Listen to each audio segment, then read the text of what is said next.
Howdy folks, Doc here with Last Best Tool. And when I did a video the other day on this double-ended crescent wrench, one of my questions was what good is it? What does it do? Is there a specific use for it? I mean, you've got essentially two of the same tool, one slightly smaller or larger than the other, but it adds a ton of weight, complexity, changes the handle quite a bit, but why? And of course, then why don't we see them anymore? But as I was thinking about that, I had a few other tools that I kind of wondered, what are the main uses for these things? Or even maybe, what are they for? This one's pretty common. This is some kind of a spring clamp plier. And I picked it up at a garage sale for pretty cheap. They must have paid a lot more for it. It says 25 bucks. It's just, I don't know if that's an original bolt on there or if they lost the part. There's also a part missing down here looking at pictures. You can see these new, but what are they used for? I'm sure there's a common use because they're sold. There are tons of them available. There's lots of them sold, or variations sold on various tool sites. But all it says is woodworking, welding, whatever. Is it just a clamp? And then what else could you do with it? Or I don't know. Let me know. You can see the number here. I don't know what brand this one is, desta.co. I did look that up and I found some newer versions and then could see what was missing. There's another number there, 463-S. But it looks like it's got a lot of limitations. It's not a valve spring tool. That's what I wondered at first, but where would these come in handy? Because it seems like they're a lot better designs, but not if I don't know what it's for. This one's kind of interesting. What does this say on it? This is USA made. It says J2767 KMO USA. Now this one's I can look at kind of forensically. At first I thought it was a nail puller, but it doesn't really have the right dimensions for a nail puller. Maybe a finished nail puller, but it's too wide, or a larger nail puller, but it's too weak. But then I looked at the wear marks, and it's actually got wear marks on the outside of whatever this is. And I thought, well, okay, maybe it's some kind of a seam ripper, seam opener, seam closer, a seal puller. I did get one hit for some kind of an airplane window seal tool from Boeing, but there are no pictures and I didn't know if that had anything to do with it. But what I liked about it was just trying to think, okay, something's obviously sliding around on this, maybe sliding on the top, not as much on the bottom though. I don't know. So you can see the wear marks, and then it's got a little bit of wear right inside here. So something might be going through there and around there. No clue. Let me know if you know. How about this? This is from the Burroughs company. They used to make adding machines, typewriters, cash registers, I think. It says the Burroughs T&E, made in USA. It's about a foot long, little over. Can say for loose screws only. Well, that means I can use it. And what happens is you turn this little wheel on this end and this thing spins here, but you can see the exposed gearing, and that's why it needs loose screws, because that's definitely not going to hold up to much force right there. And it doesn't fit a 1/4-inch bit. And it got me thinking, when did we start using 1/4-inch bits? I'm going to have to do a video on that, do a little deep dive. When did that become a standard? Because I don't remember those things from my childhood. But anyway, Burroughs made a lot of interesting tools. And in fact, if you want to really explore tools you have no idea what they're for, just look up like typewriter repair kit and you'll see a whole tool set full of things that it's like, I don't even know where to begin with that pair of pliers. It's got a weird head, all kinds of things. Maybe you might recognize a screwdriver, but there weren't a lot of screws, as far as I can tell, in typewriters. So, what was that used for? Looks like it could be handy for things that don't require any force or any real torque.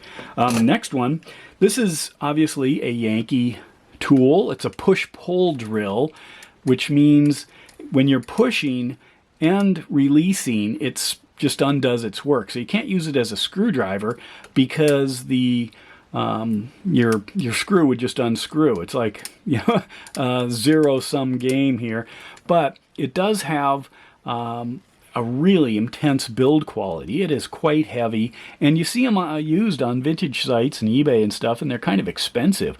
I've seen it listed for like Bell Systems use for the old telephone lines, but what primarily was it used for?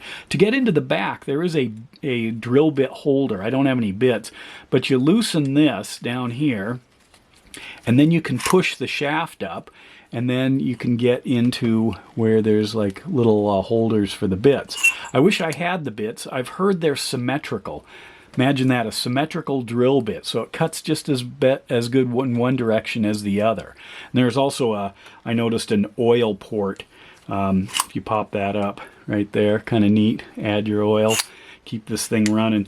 But what was it used for? Because I could just imagine a repairman pulling it out and zipping away. But it's totally different than like the traditional Yankee screwdrivers that are one-way action. And then you pull it out and go in. So, or you can hold it right up at the front.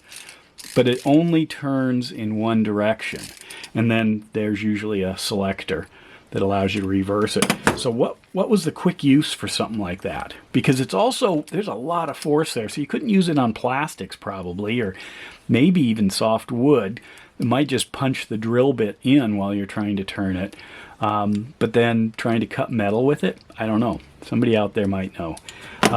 Next one, kind of along the lines of a drill. This is just a hand drill, but it has two articulating points on it, and that's kind of interesting. So the handle moves around, and then there's a flip lever, kind of like an axis lock Benchmade knife here, that allows you to rotate that. So you can turn it into what looks like a traditional hand drill, but then it has those articulations. So it obviously was designed to be used in kind of unique situations. Really silky smooth. What do we have here? We've got the JO line, something like that.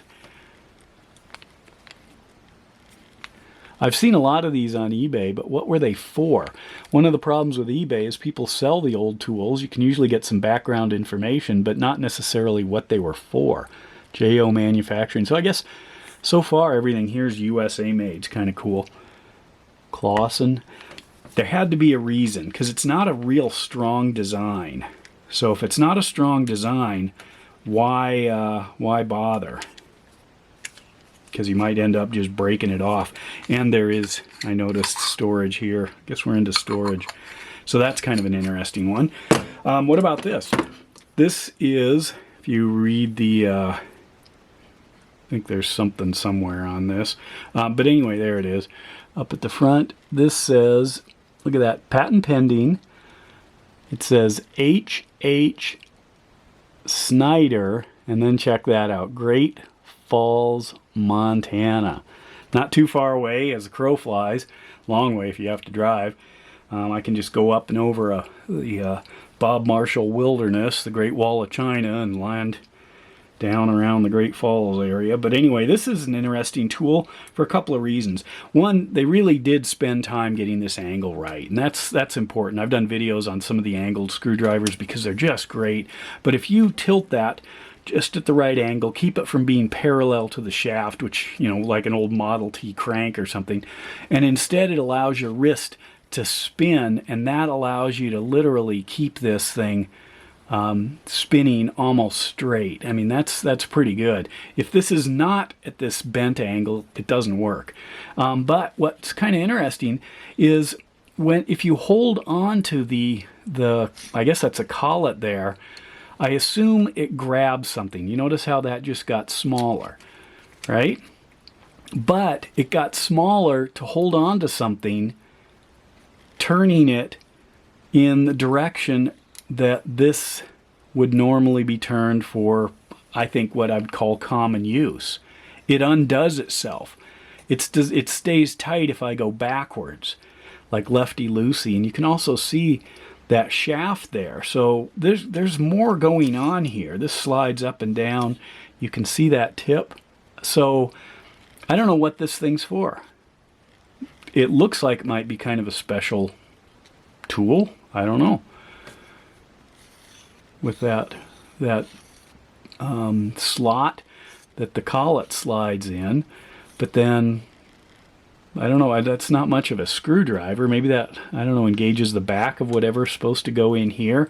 But then if you spin it and you happen to touch this on something, it'll just undo itself. It's designed to go this way. So what is it for? What do you use something like that for? I love these bent handle tools, but in all honesty, I can't even find a repurposing use for this thing. Anyway, there they are, these interesting tools. I've got tons more. I thought about shipping a box to Catus Maximus, keep him busy for a while, but I thought maybe I'd throw these out just to see if you know a specific use case, or even what the name of the thing is, so I can dig a little further. Kind of a neat tool, but for what? Anyway, let me know if you know something, and even if you don't. With that, Doc out.